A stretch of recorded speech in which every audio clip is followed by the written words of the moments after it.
ka Federation of Khasi Jantia and Garo People Nartiang Area Unit mentagasngi ka shphautrik unai tung 8,000 arphoe daki tiar ban pendon kam habayap brio wiki badang long niam tenrai ka bakhot ka krong ka FKJGP Nartiang Area Unit kalan no sinyang saka dorbar snong Nartiang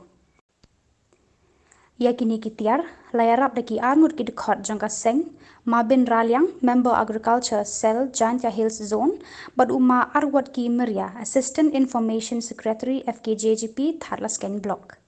Hakani kasni, lapriang yakini kitiar da urang ba snong mamum palangki, baru Secretary Sati Swer, bad ki reurang ba nakasnong. Shua ban aya kini kitiar, kaladon ka jingalang ka balengkon, balapen ya da uchaman snong mabad Meria. Hakani ka jingalang la ai khublei ru iki arngut kinong ais ngobha bat kumju ru ya kaseng FKJGP. Hakani ka program la yo ru ya ka jingkran da uma bin ralyang pada Wednesday dekhar General Secretary ka FKJGP Nartiang Area Unit. Par hakani ka ju kasngi la penlong ru ya ka jingpen kho ya ka jaka thang briu da ki khot jong kaseng.